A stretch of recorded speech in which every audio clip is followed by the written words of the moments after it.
Welcome to Exploring Hyperspace Lanes. I am Adam. Josie is here. She has stepped away from the what's it called? From the computer to do I don't know what. She did not say anything. She just walked away. But left everything running. So I figured I'd start the show while we wait for her to get back. 'Cause I thought it'd be funny. But she's taking a lot longer than I thought she would, so it's a lot less funny than I thought. Um Oh, and now here she is. Oh, I think she's looking at a blanket. Um, so she's back now. She's getting situated. She is sitting back down and putting her headphones back on, so she'll be hearing it now. Hello, You welcome. couldn't wait 30 seconds. I thought it'd be funny. I just, I literally got up to get myself a water and grab a blanket. That You, was all I did. you didn't say anything, and I was talking, and I look up and like, oh, she's not there anymore. So I was like, this will be funny. Let me start it. Um, so Got him. Good job. Got me. Oh my so goodness. So, before we start, I had a question for you, about decorum in stores. Um, What? what? Like we always start with bullshit before we get into it. We do this every week. We start with bullshit before we get into it. So, um, I had another topic of conversation beforehand, but I forgot what it was. So I figured we'd start with this one because this happened to me in CVS the other day, and I wanted to know if this was your do you get your prescriptions at CVS when you get prescriptions? Is that your pharmacy of choice? Currently, yeah. Okay, so when you go to the pharmacy, The how long do you have one to that's wait? closest to my work right now. For Okay, prescriptions? yeah. How long do you have to wait for the What? prescription? What do you, I mean, from the time you walk into the building, uh, like your prescription is ready. Okay, from the time you walk into the I building. usually get it like the day after I'm supposed to, so it takes me like 2 seconds. Okay, Like it's been done for 24 hours. so my It's a grandmother's been it's a me problem. okay. That's not your fault. That's fine. My point is, my grandmother's been living out here for a few weeks now. So I've been going and picking up her prescriptions on the way home from work from CVS. No joke, on Monday when I was in there, a half hour from the time I stepped into the building to the time I was given her prescription in my hand by the pharmacist or pharmacy tech.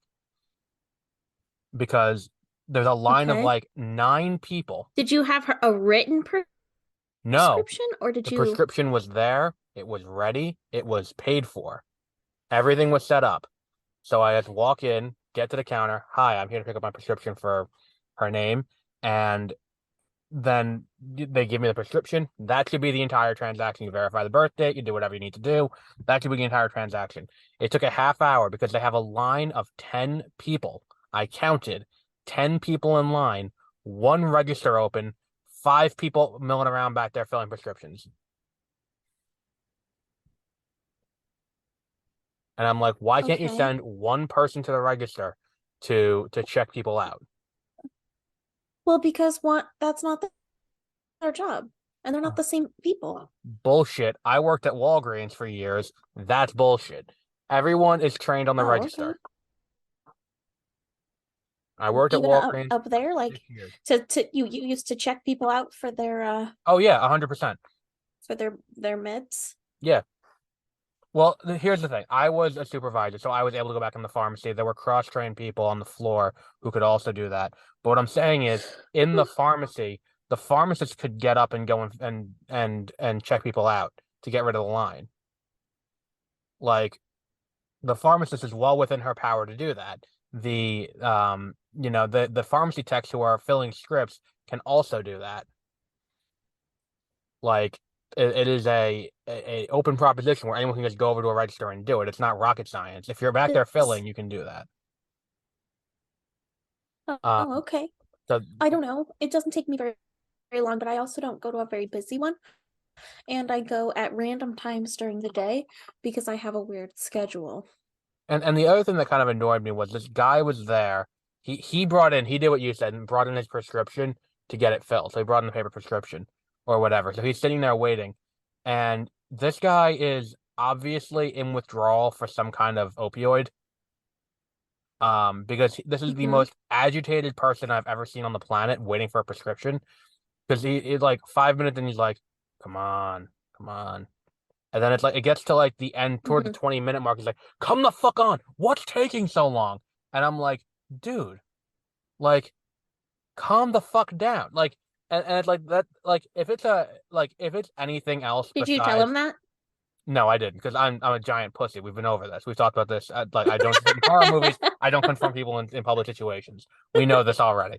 But I'm sitting there in this line, and I'm not gonna get, especially someone who's visibly going through a withdrawal, and I'm like, I'm not gonna get involved in this situation. And the reason why I knew it was an opioid or was some kind of controlled substance was he had to show his ID, and you don't have to do that if it's not, if it's not a controlled substance.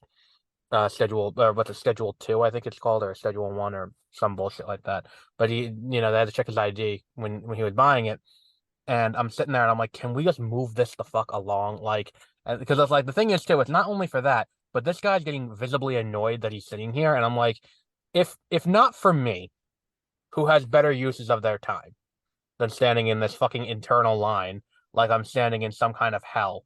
Like, if not for me, then for the guy who's getting visibly angry and like annoyed to the point where he's like, like tapping his hand on the desk and like, moving around a lot. It's the kind of thing where it's like, diffuse the situation or don't send the woman who weighs like 90 pounds soaking wet to handle this guy. If that's the case, maybe the 6'5" guy who's back there can go and handle the guy. I don't know. I'm not an expert, but like I felt bad for this poor girl who had to ring this guy up because this guy was getting visibly annoyed and agitated as she was asking questions to verify his identity. Like I'm just like, Hmm. can like send the other guy to do it. Like that's fucked up. Um, but that was the other thing is like, have you gotten that annoyed? Have you ever gotten annoyed in the store to the point where you walked out, waiting in a line? All the time. Because it's happened to me a few times in the last week, and I'm like, maybe I'm just getting old. No, all the time. If things take too long, well, I usually have places to be too. So like if something's taking too long, I now, if and I'm waiting in line, I've waited in line up to the minute that I could. I then have to abandon my things and leave. Uh, so because I had that happen when me and Peter were recording the year in review, I went to Or I'll straight up Marshall's. walk into a store, see what the lines are like, and then I won't go, and then I won't buy anything and I'll leave because there's no way I'm going to wait in that checkout line. See, I've done the opposite where it's like I went into FYE once to browse, not buy anything. I was just looking to see if they had anything good. And I'm in the store, I'm looking around, and the manager caught someone shoplifting and chased them down out of the store. So at that point, I'm like, fuck. Now I can't just look around and leave. Now I gotta buy something. Like, so I ended up buying a copy of Breakfast at Tiffany's for $5. But like, Oh. yeah, so I've had the opposite, but like I went to when we were recording the year in review episode, I went to Marshall's beforehand because I was looking for a new bag because I'm gonna start going to the gym. Um, because I think we talked about this last week where it's like we were taking pictures at Christmas. I'm like, what's that giant wall behind my grandmother? And it's like, oh no, that's just my stomach. So I'm gonna start going to a gym.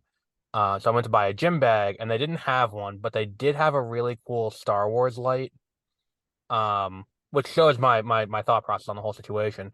And it was on clearance because of the Christmas thing, and I bring it up to I get on the line, and I stand in the line for 10 minutes. It does not budge, and I'm just like fuck it, so I left. And then the same thing happened at Best Buy 2 weeks ago. I think I told the story where I go into Best Buy to pick up a game, SpongeBob the Cosmic Shake, because I was covering it for Beware of Spoilers, and I go in, and what happened was my brother got the game early because of a fuck up at the shipping wherever they shipped it from. So he got the game early on accident. But I saw that he got it, and I was like, oh shit, the game came out already, because I can't be responsible for remembering all the release dates, especially when a game comes out on a fucking Tuesday instead of on a Friday like it's supposed to. So I go to Best Buy, they have it on the shelf. Hmm. Um, so I pick up the game. I go to the register. There are three people in front of me, three people behind me. I'm in the middle of this clusterfuck. No one at the registers. One guy working the pickup counter. Um, and there's four people hovered around acting as security at the what's it called at the security desk. You know how at Best Buy they have a security desk up by the front door where they check your receipt and they have all the cameras. and you have these guys who are like the least intimidating people on the planet. So it's like it's security at a Best Buy, so it's just the most intimidating people who work at a Best Buy. And you look at these people and it's like I can take this guy in a fight, and it's like I'm not a fighter. Like if worse came to worse, I can probably punch this guy out. Anyway, these Uh, lemmings are all standing around this thing, and I was like, can someone open a fucking register? Like this is what baffles me with this whole thing with the shoplifting and all that bullshit, where it's like they invested so much in security, but no one's working a register, so you can't get out of these buildings anymore. So you're sitting there waiting and waiting and waiting, and it's like, can just someone open a fucking register? So I do finally get to the register with my game after about 20 minutes. And the thing was, I'm standing there waiting for this fucking You're game. rats. I'm sorry. And I get to the register, and the guy takes it out of the alpha case because they put them in alpha case so no one can steal them. Which, again, the alpha case is a waste of money and time because if I want to steal it, all it's going to do is tell you that I'm stealing it as I'm walking out the door because I'm going to get home and take a hammer to it and be fine. Because it's a fucking piece of plastic. So I get up there, he takes it out of the case, and he scans it, and I have a card at Best Buy, like the Best Buy rewards card, and he goes, "Oh no, we don't scan those anymore. You guys put your phone number in." So like, all right, whatever. So he scans the game, and then he goes, "Let me call a manager over." And I'm like, "It's not rated M, where you have to ask for ID." And you're sitting here like, "Do I ID this guy who's visibly over 17?" And it's like maybe it's the opposite, where it's like he thinks I'm some kind of weirdo because I'm buying this game, and I'm like, whatever. So he calls the manager over, and the manager's like, he goes, "It says pre-order." And the manager's like, "Oh, I can't sell it to you. The game's not available yet." And I go, "You better get someone the fuck back there then, because you got 30 copies on the shelf, all in alpha cases, which means that you guys fucked up on two fronts because your security fuckheads put them in alpha cases and put them on the shelf, and someone unpacked them and put them out there. Like, what the fuck is going on here?" Oh yeah, did you say that? I said, "You might want to get someone back there and get these cleaned up then, because someone put them out when they shouldn't be." I did say that. I don't curse at people. Yeah, I do. You don't curse at people? No, they're just doing their job. I got cursed out so many times working retail that I will not curse out a retail worker. It's a little different. It's a little different up here. Like that's just how people talk to each I other. live in New York. You think people aren't aggressive here? Like, the No, I don't think fuck? it's an aggressive thing. It's a lack of Inhibitions regarding cursing in public? no, no, vocabulary. Oh, okay. A lack of vocabulary? Yes. Okay. But no, I don't curse people out because And working it's how retail. you like be friendly to people And the here other thing who is too, I know because I used to do this to people, if you get aggressive, I will make your life miserable for the duration of the transaction. I will go out of my way to make your life harder for the duration. Because like one of the things is we used to have the photo department, and if someone came in and they were a bitch to me previously, I would not let them put their photos through if they were doing school pictures or like vacation oh pictures. Because like you know how it's like when they get the professional school pictures done, it's like technically you're not supposed to get it copied at like Walmart or at a store or something like that because like you have to order it through the thing, and it's like there's a policy at the store, we will not do these. And if you're nice to me or anything like that, I would pay it no mind. But if you were an asshole previously, I would let you sit there and do it the whole time and take the hour to put the order in, and then once they're printed, I would be like, "Sorry, we can't do it," and I would throw it in the destroy box in front of them. hmm. That's the most aggressive I will get with people, and even that's passive aggressive at best. So I used to anyway, throw people out of my store. were they like I've done that a few times. We had the guy who came in, and he the homeless man whose life I saved, which sounds a lot nicer than I called the police to have a homeless man removed from the store. Um, he was visibly in alcohol poisoning, and he had shattered his ankle in like six places, and he decided to just camp out in the pharmacy area.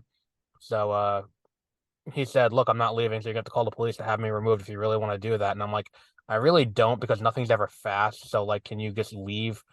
And so we called the police, and then they came and they took him out. And it's like the guy was like in the early stages of like alcohol poisoning from having drank so much, and it was to the point where at some point he Mhm. had fallen and his ankle ballooned up like this, like it was like this his ankle, and it's like the guy wasn't a fat guy, so like we you know he went to the hospital. So when we tell the story, we said we saved his life, because it sounds better.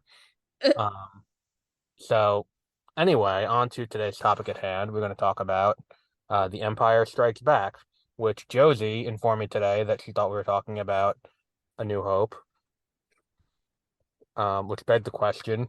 We talked about it 4 weeks ago. Why did you think that was what we were talking about today?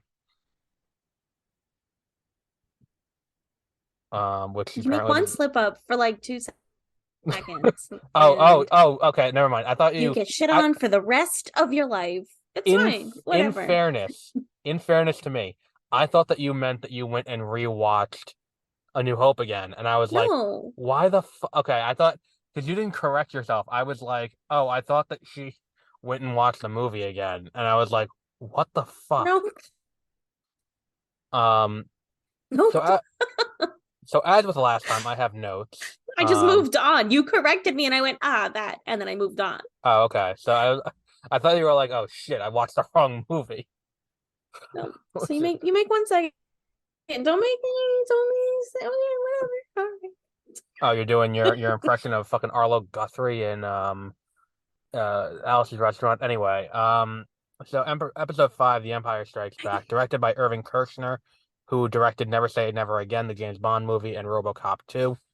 It was written by Lee Brackett and Lawrence Kasdan. We have a little bit more on Lee Brackett a little bit later, but they had to really fight to get her the writing credit on this, because she wrote the first draft and then died between the first and second draft. The movie was same as A New Hope, 121 minutes. This movie came out on May 21st, 1980. It had a budget of 30.5 million, which was over double the budget of A New Hope. But it did make less than A New Hope. It made $549 million. So a little bit of the history regarding the various drafts. Lee Brackett's draft was the first one. Well, what happened was Lucas made an outline for it. They had tossed out Splinter of the Mind's Eye entirely because they were like, look, we're not going to cover Splinter of the Mind's Eye. We have the money now to do a real sequel. We're not going to do a low budget version of this. We're going to do this. And then they had re-signed Harrison Ford, so they didn't need to worry about writing him off. So Lucas gives an outline to Lee Brackett, who writes the first draft. And he didn't want to do the writing or the directing because of the amount of work that went into doing it the first time. And it was very detrimental to his physical health. The physical stress that his body went under making this movie was not good for him. So Brackett's draft introduced Cloud City and the asteroid belt chase and the battle on Hoth, and the fight between Luke and Vader in Cloud City. It did have a few key differences because Lucas omitted key information from Brackett when she wrote this, namely that there was a larger focus on the love triangle between Luke, Han, and Leia. There are Force ghosts of Obi-Wan and Luke's father in the movie, who is Anakin Skywalker, but he is not Darth Vader. Um, Luke also has a twin sister in the movie that isn't Leia. Han goes out to try and get help from his powerful stepfather, and Lando is not a standalone kind of smuggler guy. He is a clone left over from the Clone Wars. Do you have any thoughts on any of that before we move on to the second draft? I guess. Nothing to add yet. Okay, so now on to the second draft, which I keep forgetting I can't hit minimize. I have to hit the fucking button over here. So then Brackett died after submitting it, and Lucas attempted to submit notes to her, but he couldn't get through because she was on her deathbed in the hospital. She died of cancer shortly after. So Lucas wrote the second draft himself. His draft established quite a few things. Number one, that he had a twin sister who was following a similar story arc, namely that she was also shipped off to another planet, but was being trained by another Jedi Master on her own. It established Vader's castle on Mustafar and his fear of the Emperor, which is not quite as clear in the theatrical, I would say. Like the scene with Vader and the Emperor, you don't get the sense that Vader's afraid of the Emperor, do you? Or am I misreading that? No, you're not misreading it. I Oh, agree. okay. Um, it establishes Yoda's speech patterns, and it also established Boba Fett as a character who originated as a super stormtrooper who would be working for the Empire, but that was later changed. It also established power levels in control of the Force, where there are people who are innately more powerful than others. His draft also included, and this is a point of contention, this first draft was handwritten. The handwritten draft includes Vader being Luke's father. When he typed up the script, he omitted that from it. Um, and it is the famous thing where it's the script says, Obi-Wan told me enough. He told me you killed him, and I forgot what the oh no, it's the draft says Obi-Wan told your father, not me. But it was changed to no, I am your father. Um, then following the success of Raiders of the Lost Ark, Lawrence Kasdan was brought in to tighten up the script. Um, which, brings it to where we know it today. Um, Much like modern Star Wars movies, it was continually reshot until March, considering the movie came out in May. And people gave a lot of shit to like The Force Awakens and Rogue One and all of that for reshoots. This just shows that this has been happening since the beginning with Star Wars, where it's like people can't make up their mind about whether or not they like it in that time, and then they reshoot scenes, add shit, cut shit out, all that kind of stuff. Response was mixed with fans Hmm. at the time, with a lot of fans criticizing the tonal shift between Star Wars and Empire Strikes Back. Um, Now, this movie has the least amount of differences between the theatrical and the standard edition. There are some CGI elements added for fights to augment the experience, but the biggest two differences are Elaine Baker, who played the Emperor, is replaced with Ian McDiarmid, who ended up playing the Emperor in in all of the rest of the movies. And Jason Wingreen, who originally voiced Boba Fett, had his voice cut out and was replaced with Tamora Morrison, who played Jango Fett in Attack of the Clones, and then also voiced the clones from there on out. Um, it's the first Star Wars movie to be adapted as a video game, originally on the Atari 2600, and then also brought to the NES, SNES, and Game Boy. And like the first one, there was also a radio play version for NPR that had a few key scene differences. Number one, and a lot of it comes down to expanding the roles of the various Imperial officers. Commander Nita begs for his life, instead of just taking it like a man.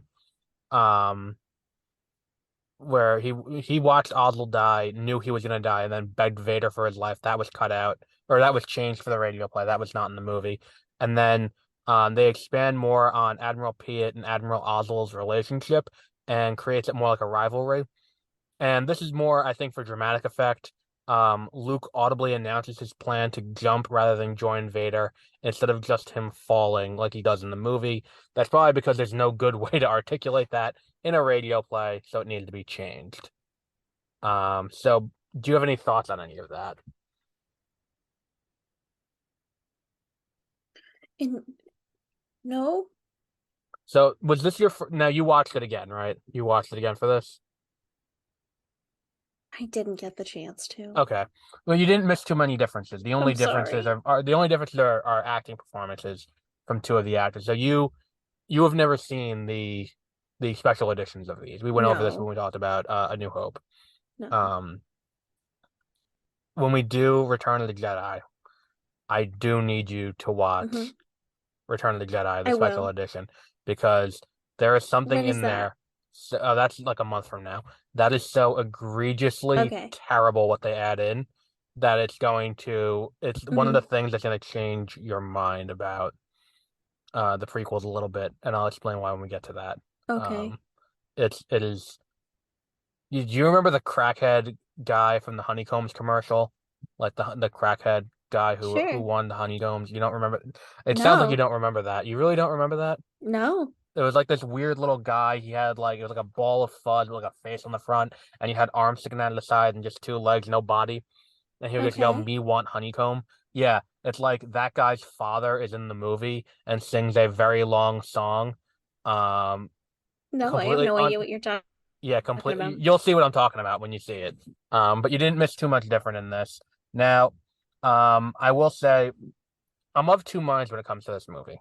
Well, why don't you give your thoughts first on Empire Strikes Back? Hmm. What are my thoughts? Yes.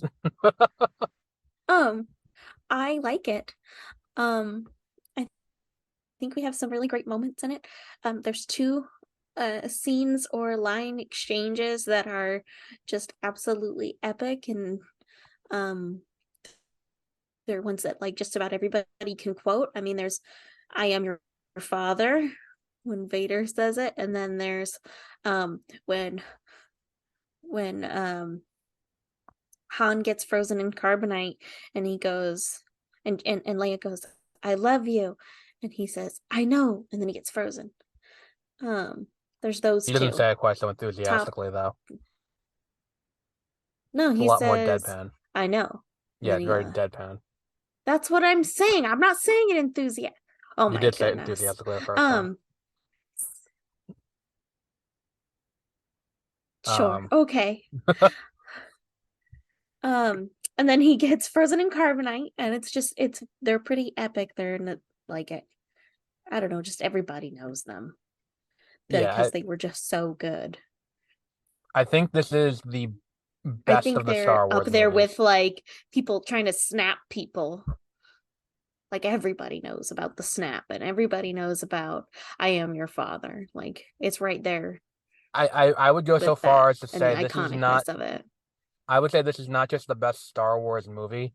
I would say it's definitely in the conversation of one of the best sequels of all time. I agree. I would say that this is, I agree. like I think it's one of the things where I It can was see the something that was like, how could it get any better? Oh my god, it gets better. it's like I can see the argument for A New Hope being a better, like being a more enjoyable experience to watch all the way through because this movie does have Hmm. the middle, which can be a slog to get through. I love Hmm. this movie, but like from the time they leave Hoth to the time they get to Cloud City, it's a little bit meandering, which I totally understand that criticism Isn't that when Luke is in the in Dagobah and they're wandering around the asteroid yeah. field. Those are Like, some of the best those those are some of the best scenes oh of no, Luke in I on agree. Dagobah with That's the criticism people give is that it's a little meandering in the middle, which is like, all right, I can see that, but it's still it's more of a character building point for Luke and for everyone else because like hmm without that you don't get to the end and have the end be as impactful as it is. Also worth shouting out, this movie has a lot of the best cinematography in Star Wars. Like when we think about Star Wars, we think about hmm iconic shots, and I think the most iconic shot in Star Wars. Maybe I'm wrong. Feel free to correct me. It's gonna be the icon for this episode. Um, it is Vader and Luke facing down with their lightsabers right when they're about to fight, and it's in shadows, and you just see their shadows lit by the lightsabers. Like, man, let me bring up the picture. I have it saved on my computer because I'm gonna use it as the icon. I'll screen share it to you so you can see what I'm talking about because I feel like I'm not doing it justice to you. Downloads. That is the picture of Michael Douglas that I'm using for the Ant-Man episode, which I don't think you found funny when I sent it to you. Share screen, and then we will share this. Look at the screen now. That one, that shot. Oh, okay. Yeah, yeah. Like I think that is one of the most iconic shots from uh from Star Wars period. And and and I I know this is going to be a agree. topic of debate when we get to it. And I'm looking forward to that debate because I feel this is going to be another like if you listen to the Ant-Man episode we just did, we are of two different minds on Ant-Man. I think we're going to get to The Last Jedi and be in a very similar situation. Where we're of two very different points of view on that. Hmm. Because I do really like The Last Jedi. It has its moments where it's not great, and there are things that don't work in the movie, but I do really like a lot of the movie. I think a lot of the movie does work. I have a feeling that you disagree on that. Um, but I guess we'll get there when we get we there, will, yeah, right? yeah, we'll get there when we get there. But that's Heck yeah. I listened to a podcast where I talked about The Last Jedi this week, and I'm like, oh, that's gonna be a fun one when we talk about that. Um, but yeah, I think that this movie all around has some of the like some of the most iconic imagery out of Star Wars comes from this movie, even more so than the original. Like all that stuff on Cloud City, like them opening, and this is something that I always think about, like when they went to visit, Lando, and he's like, I've just made a deal that will keep the Empire out of Cloud City forever, and he opens the door, and there's Vader sitting there. That room has food there, and like it's ready to be eaten. So the question is that I have, and I don't think anyone's ever answered this, is did they just sit there in silence with Vader in the room and eat? Or did they go somewhere else and not eat? And if so, did Vader try to make What? conversation? So What? that you know the scene I'm talking about, where it's like when they're introduced to Vader on Cloud City, and he's in that room. There's a table in front of them. That table, it's like Okay. they're going in there. There's food on that table. Like, Okay. so they went out of their way to cater that room and make it all ready. So did they throw all that food out and not eat, or did they eat? And if they did eat with Vader there and Boba Fett there, was there conversation to be had? Was there small talk made No. between them? I would like to know this. I feel like these are the answers that people demand.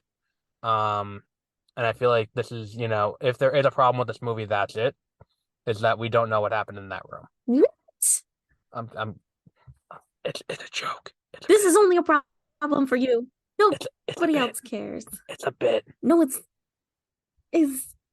Oh, I understand you're taking it this is a seriously. bad bit. It's a Uh, confusing bit. I'm supposed to on, take on- it seriously. only if you're not paying attention. Anyway, I'm supposed to take it seriously. Oh my god. um, I do like how I have the virtual background going, and I keep going in and out like the Cheshire Cat. Have you noticed that? Yeah, I Um, have. I also noticed that you're not in the Death Star or on the Millennium Falcon, and I'm disappointed today. oh yeah, I just picked one at random when I was getting ready because it changed on me without telling me. Um, Hmm. but yeah, it's so do you have any other thoughts that you want to say on this beyond? It's a great movie. Um, watch it. How did we have more to say about a movie you hated than a movie that you I really don't know. like? This is just There you go. You happy? I think there's really, yeah, that's better. There's only so much like to say. I mean, there's so many. To me, it's solid. It's one that will always like have my heart. I mean, we see Yoda in it, and that's awesome. And then we have those iconic lines. Like this movie, I think this is the movie that people think of when they think of Star Wars and the first I do too. trilogy. I do too. I think that like that's the This thing is is the that movie. because it's like there's no wandering around the desert for 40 minutes. Like because it takes Hmm. 40 minutes for anything to fucking happen in A New Hope, and it's like, can we just move this along? Like I don't need to watch a slow shot of two very slow moving droids wandering, one Hmm. waddling, one rolling around like with no sense of urgency.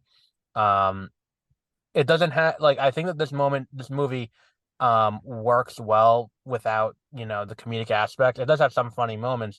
And like I do really like the relationship between Lando and Han. I think everything about it is very, very clearly laid out within about 10 minutes of total screen time between the two of them. Like I think that works very well for the movie too. Um what else was there? I feel like I'm blanking on it, and I feel like we're really failing the movie a little bit by not talking about it more. But the problem is, it's like I have this problem on Beware of Spoilers, where if a movie is really good, I don't There's know what only to say because I right, default to except for gosh, it's good. Like I there's default to not much else. criticism. Oh, Like I default to criticism, and I don't have anything to criticize. Like for me, this movie is up there with like The Godfather Part Two, or like I can't even think of other really good sequels like X-Men 2, Spider-Man 2. Um, this is up there. I mean, it's not as good as The Godfather Part Two, but it is definitely a solid number two in terms of best sequels of all time. And I think that like it deserves in the conversation of best movie of all time because it just does everything the first Star Wars did and just blows it so far out of the water. Like in Mm-hmm. terms of narrative and tone and everything like that. Um, and I think it's true that was also part of the conversation about why the what they call why the movie um had the tonal criticism it did is that in 1980 we were in a recession. And what happened was it's like people were already down and not and it's like if there's a new Star Wars movie coming, this is gonna be great. This is gonna, it's gonna be uplifting, it's gonna be, and it's just not. It's just it's so unique because it's just the rebels are just firing they're just throwing off the back foot from minute one of this movie. They're Mm-hmm. just completely outmatched by the Empire the entire way through. And for it to get to the end and for it to be like even for the smallest amount of hope. And I think that again, going to the Last Jedi, that's one of the failings of the Last Jedi, is that they tried to do the same thing where it's like we're gonna try and have it be where the rebels are just kind of the entire way through outmatched, but it just doesn't work nearly as well. Like the final beat at the end of that movie doesn't work as well as the final beat at the end of this movie, where it's like, look, Luke lost a hand. He had his entire world turned upside down, and what he thought was the truth was, was told to be a lie. And the thing is, too, it's like we talk about what he thought was the truth. Mm-hmm. It's like what he thought was the truth for about 3 years, because up until that point, his aunt and uncle told him that his father was a drug runner. Um, Mm-hmm. because that's the thing. It's like he was a spice runner. It's like now knowing what spice is, it's like, oh, that's not a great way to like it, why is that Yeah. better than saying he was a Jedi that got killed?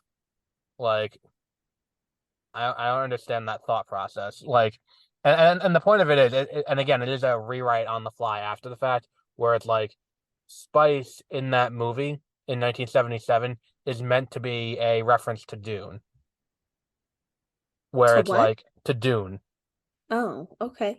because like the major, I think we talked about this when we talked about A New Hope, but everything about Tatooine is meant to be an homage to Arrakis from Dune, where it's like Oh, the okay. the whole idea that it's a desert planet where that's where the hero comes from and all, and there's a giant sandworm skeleton, all that kind of stuff. It's meant to be an homage to Dune. um the the the key difference is spice as it was defined in Dune, is spice was kind of the key for space travel and for intergalactic travel. And that's what made Arrakis so important. So to say he was a spice runner, it makes it at that point it sounds more important.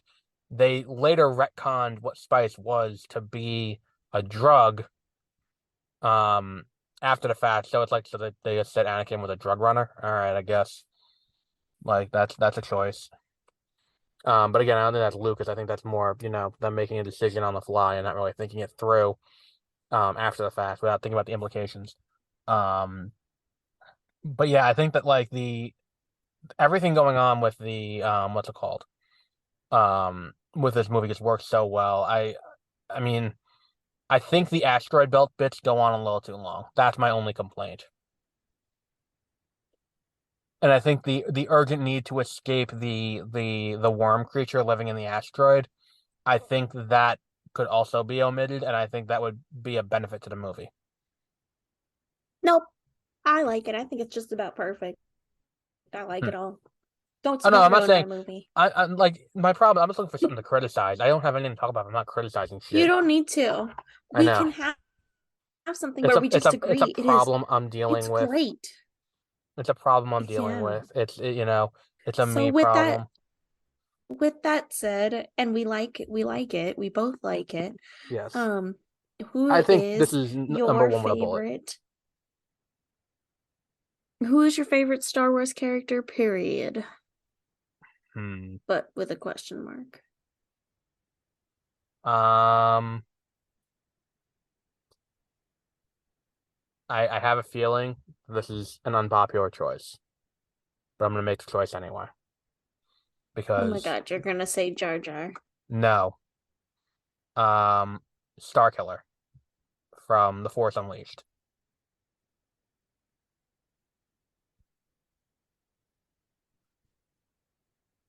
I have left you Starkiller. speechless.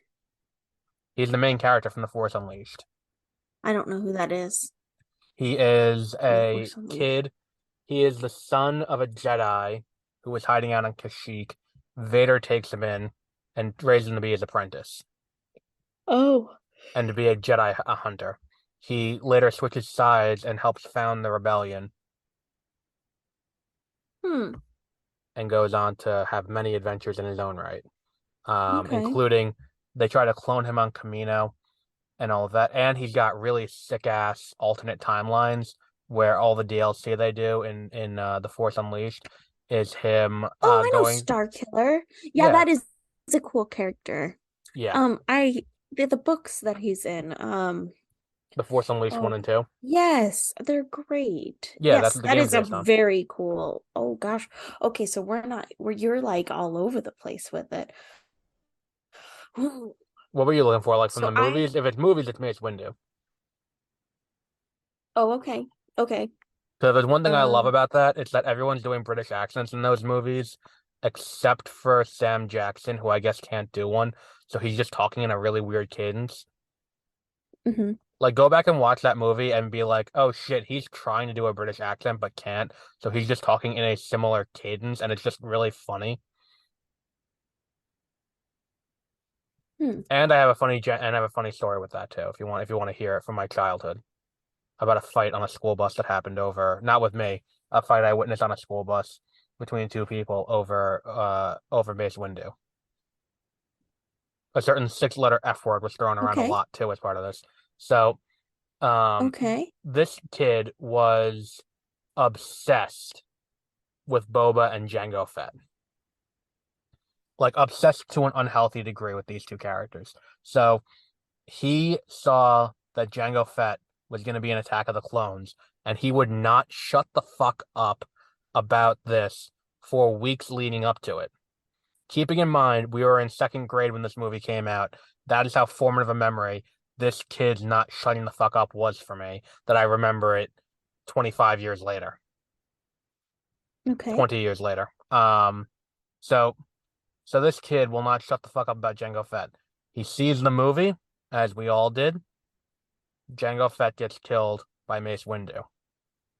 From that moment on, Mace Windu was my favorite character because this kid had a meltdown of seismic proportions on the bus home from school about Mace Windu and how he had a purple lightsaber that he used a certain six-letter F word that I will not say because it is not appropriate to say it anymore or never has been. But I think you know what I'm talking about. Um, and because he had that purple lightsaber, it questioned his masculinity, among other things. And this kid had a full-on meltdown on the bus over this, and it's just a fond memory I have of watching this kid scream for 20 minutes until he got taken off the bus. Oh, It's a lot funnier in my memory. When I tell the story, it sounds a lot less funny. yes, it is. Um, I'm so yeah. sure. So who's your favorite character from from the movies? Oof. Besides Ray, of course, because Ray is Okay, from the obviously number movies? one. Yeah, besides Ray, Oh my Ray's obviously number one. Who's gosh. number two? Um, sure. So from the movies. Yes. Any of the, let's say, Um, 11 movies.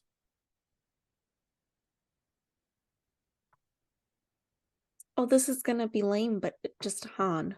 Oh, okay. Han or Chewie. Basic. But from the but from the original three, not like old Han. Old Oh. Han's fine, but See, and it's like I'm gonna end up yep, going off. it's pretty You brought basic. up Old Han. It's gonna bring up my least favorite part of fucking what was that movie? Of Rise of Skywalker. Have I told you my biggest problem with Rise of Skywalker? No, but I'm sure you will. Wow, that felt passive aggressive. So you know in the No, Disney. I didn't know if you wanted to save it for that No, because episode. I'm gonna bring it up there again, and I'm gonna bring it up again multiple times. But like you know in the Disney canon, they changed the kyber crystals and why the kyber crystal was red for the Sith. Where it's like it used to Mm-mm. be there's a red kyber crystal. Now it's the any kyber crystal turns red when you fuel the dark side through it, and it bleeds it and turns it red. Yeah, and that's stupid. Okay. Yeah. Now, let me rephrase something for you. So you remember that scene in The Rise of Skywalker where he sees the vision of Han Mm-hmm.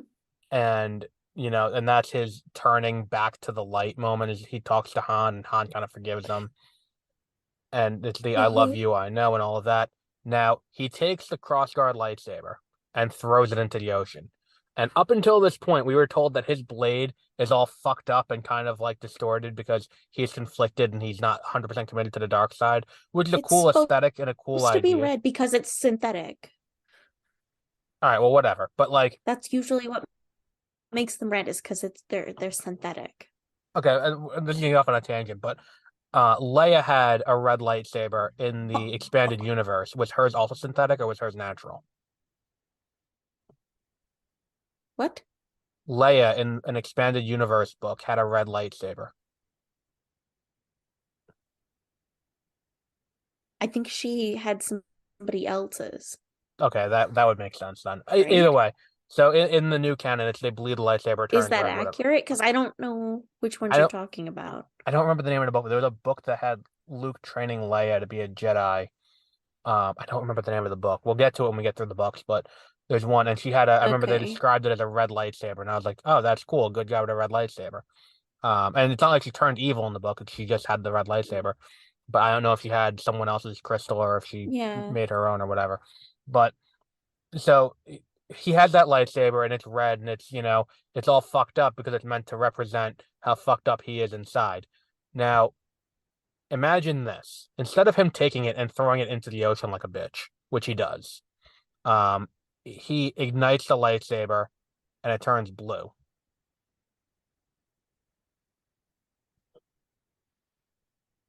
And Okay. then you don't have to have like I feel like that's a better payoff for all this bullshit with what the difference with the kyber crystals is now. I feel like that's a better payoff, but whatever, they didn't do that. How did we Yep. get off on this diatribe? Uh, I don't remember. I don't remember But what it now I started can from. tell you my random favorite. Like, Yes, right. From other stuff, not the is it Kyle Katarn? no. I'll give you a couple guesses though, Okay. and I'll even point you in the right Yeah, you got to give me a hint. direction. You can't just say Um, guess what my favorite Star Wars character is. I won't narrow it down out of the 30,000 characters there it's a are. Jedi. Mara Jade. No. Okay. Um, it's an alien creature, not human. Is it Old Republic or is it New Republic?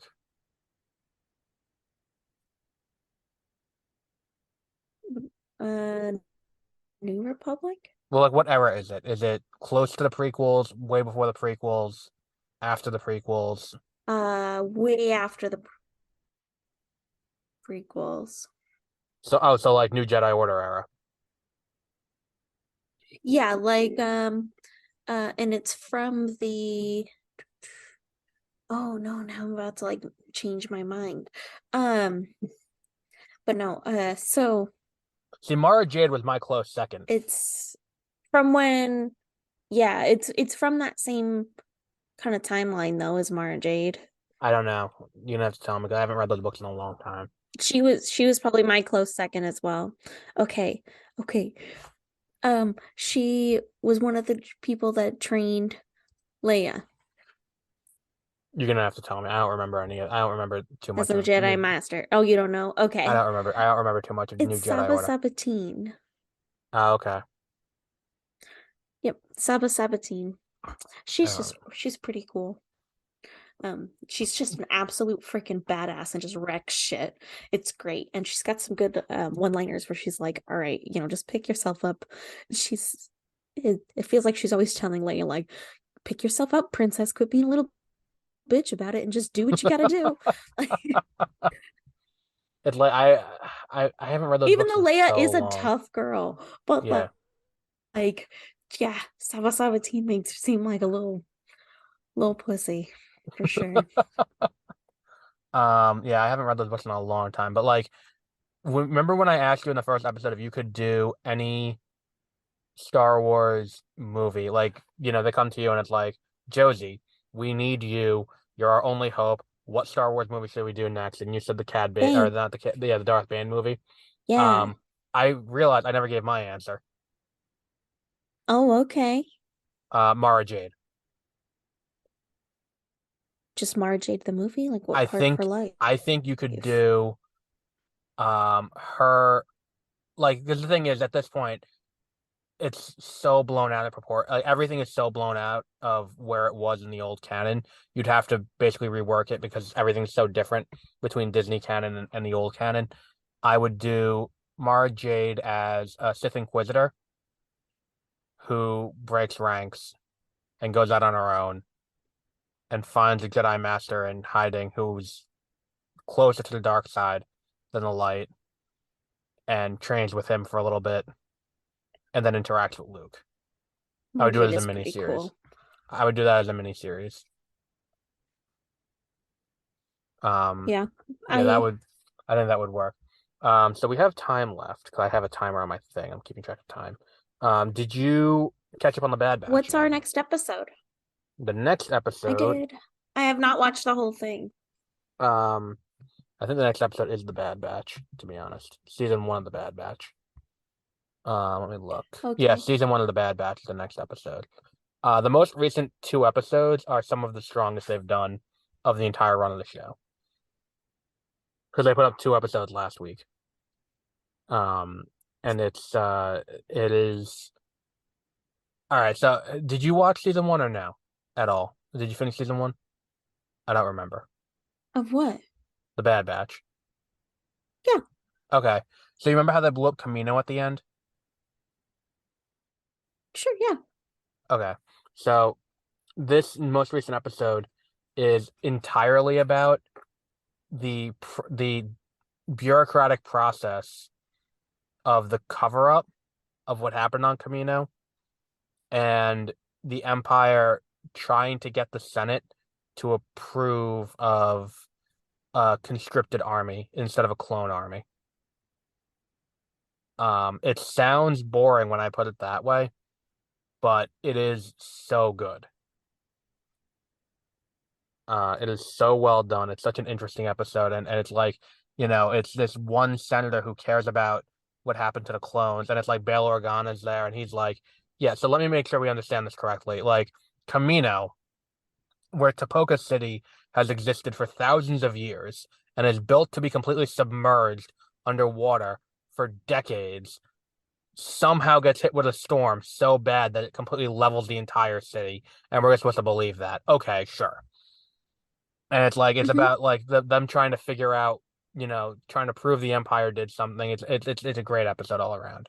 I highly recommend you watch those 2 episodes. Anyone out there who hasn't watched it yet, which if you listen to the show, I would assume you've probably watched it already. Although that said, Josie has not watched it and she's on this show. So What do granted, you they mean I came haven't watched what? the most recent 2 episodes of the Bad Batch.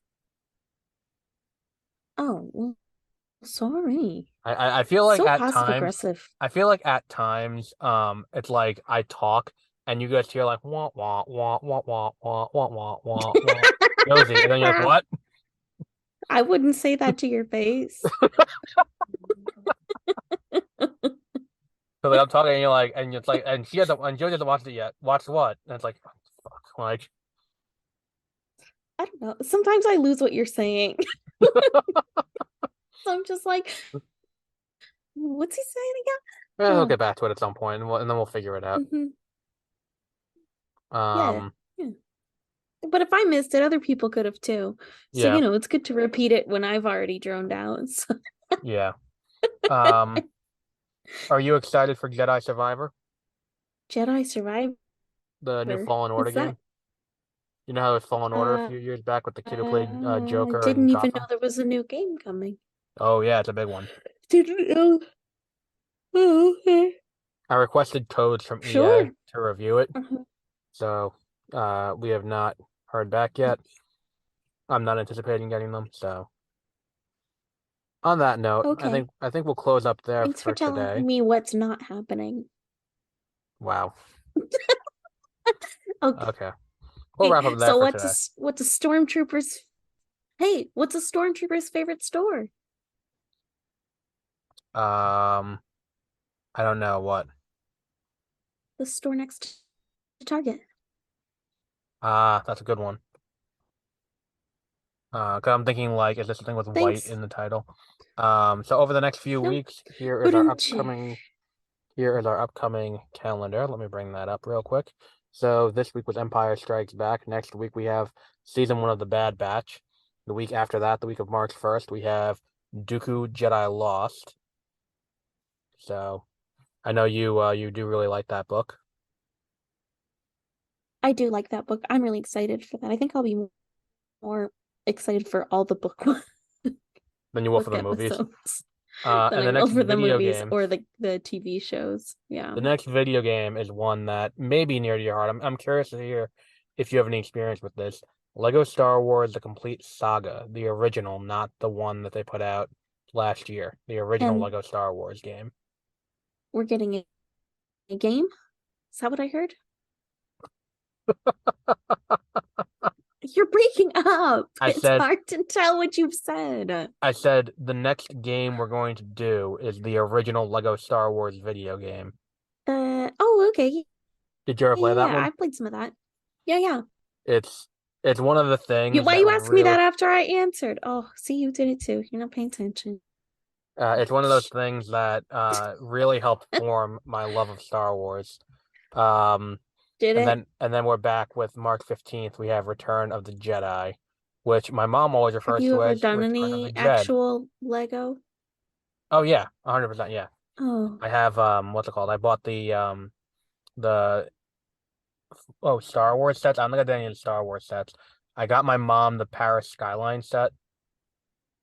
And I got my grandmother the International Space no, Station. no, no. I the for starts for the Star Wars. For Oh, have you done any Star Wars Legos or bought any Star Wars Legos? I had like the Star Wars kids sets, like the what's it called? Like the one, like not the ones that are nice that you're meant for display now, like the ones that are like, here's a Mm-hmm. play set to play around in. Like I didn't have like the fucking Death Star Oh, that Tom Holland has in the Spider-Man movies. oh, Yeah, I didn't have those are expensive. Like the they fucking are Millennium expensive. That's Falcon is like literally the $600. only reason I don't have one. Yeah. That in Yeah, space. yeah, But the yeah. Millennium Falcon is an That expensive one. Um that's like 600. The Star Destroyer is like 500 and how the fuck see that's my suspension of disbelief with the Spider-Man movies. How the fuck did Tom Holland afford that Star set that's $400? Like I yeah, that one I don't think they realized that it was an expensive toy. it's They the just same said, look thing at what where a nerd he is. it's like the end of like my biggest suspension of disbelief in all of those movies, any of the Spider-Man movies, is at the end of No Way Home when, spoiler alert, he's been forgotten from everyone's memory, has no high school diploma, has nothing, but somehow can afford an apartment in Manhattan 7 blocks away from Rockefeller Center in Midtown. I'm like, that Hmm. apartment is gonna go for 3 grand. How the fuck does this kid with no job afford this? They just let him have it. Yeah, like that was the thing where I'm like, and he has no references. Like they're gonna call for references before you rent a place like that. He's got no social security number because he doesn't exist. Like there are a lot of questions that that movie does not answer, and that is one of them. That's the thing that it's like I watched the end of that movie and I'm like, come the fuck on. And the thing is too, it's not like See, it's see that didn't pull me out of the experience. no, but you Like, had but the the you lady's purple hair the other yeah, day see that pulled me right out of it. see, and it's like I think mine is more realistic or something to be confused about because because it's not even that they Oh, say really? yeah, because it's We not just even live in like different worlds, dude. because it's like, okay, she's the head of the CIA. I can approve of her having purple hair. I can understand that. But like my problem with this is it's not No, even like it's somewhat explained that maybe he went to college or something. He pulls out of his bag a GED book, like a GED test prep book, which means he didn't finish high school even. So what job is he getting that can afford that fucking apartment? he Tony Stark gave it to him. No, because Tony Stark is dead and no one No. knows who the fuck Peter Well, Parker is. I don't know. I will say that suit at the end does kick ass though. I think that Um, was something that only bothered you. I don't know. I feel like I'm not the only one. And one final thing before we And go, there's gonna be like one other person out there in the world who was as like, bothered yes, by I the also purple hair as agree. I was. Um, Yes. but one final thing before we go, have you watched The Last of Us? I'm not yes. I think I've watched all the episodes. Maybe I haven't seen the most recent, but the last one that I saw had Ron Swanson in it. Okay, there's one more episode that came out after it, and there's a new episode in about a half hour. Um, I thought it was cute, the Ron Swanson episode. I just think it was a little out of place. Like it was just kind of oh, like, I see okay, what are you're these saying. people going to be important for any Oh, reason? I see what you're saying. It's No? too gay Okay, for you. All right. we're just going to watch a love story that doesn't fit in. Okay. Hmm. I think something fit in. They made that And pretty explicit that something got fit in somewhere. I, and that's I I just thought that it was an odd thing to throw in. Like even if it was a heterosexual couple, I think I would have felt the same way of like, I why love the do way I you give put a that. shit? I love that you put it that way because like I'm not taking your fucking bait that you're laying out there. Yes. Um, No, I think that the what's it called? I think that that I the think I would have thought it was just as strange because I'd be like, why the fuck do I give a shit about these old people? I think the That's point all of I it was thinking. is like I think the point of it is like to show like there's a wider discussion to be had. We don't have time for this, but there's a wider discussion to be had about like it's telling the story that like it's it is designed to give Joel and the thing is I'm not going to spoil it for you, but I know how the game ends, and I'm assuming the show is probably gonna end the same way. It is to get Joel where he needs to go by the end of this arc. They need to have him um what's it called? They need to have him be, see Ellie for being a person worth protecting, and they have to create shorthand for it to be like it is not a waste of your life to give up everything for one person. Um, and they need to do shorthand Oh, to you get him think to that that that point. was what I like that's like it seemed? when you get to the end and she's reading the letter and it's like, use everything here. I will leave you everything in this house when you get here. You can keep it all. It's all yours. Use it to protect Tess, but Tess is dead at that point. It's, he like it is, and then the next episode really drives it home because the next episode is all about him and Ellie bonding and becoming more than just like him moving her like a package from Hmm. point A to point B. Um, Okay. I really like the next the fourth episode that you haven't seen yet. It's really good. And I think Pedro Pascal is just Okay. killing it as Joel. I think it's such Without a having great choice. seen it, I do feel like it was just like a strange thing. I agree. It is it's very good. He's great. I like I Bella think he Ramsey's is an performance excellent as choice. like, and she's doing a great job as Ellie playing both the like and in the game she's not as aggressive, but in like her being this That's what I was aggressive, wondering. yeah, she's a lot more passive in the game. Like she's played like a younger 14. Like this is an older 14 that she's playing and like someone who's more weathered by the wasteland. I think this is a better way to do this character. Especially and the other thing is that this show has is it has the benefit of having fleshed out the characters in part two, so it's more informed by that. It's like when we talk about Outbound Flight compared to Thrawn Ascendancy. Thrawn Ascendancy feels Hmm. more fleshed out and more layered because it he got to treat Outbound Flight as a first draft for laying out the Chiss Aristocra and all of that. It's the benefit of doing a rewrite basically. Um, and because part two takes Ellie and Joel's story so much further, it's able to use that and knowing where it goes to inform that first run. Hmm. Um, Okay. but yeah, we will wrap up there for today. Maybe you will come on after The Last of Us is over and we've seen all the episodes and we can talk about all of the episodes on Beware of Spoilers. But that'll be in March. We got a ways away to go for that. Um, Okay. but yeah, we will wrap up there for today. Next week we will be back with season one of The Bad Batch. And until then, have a great rest of your week. Bye.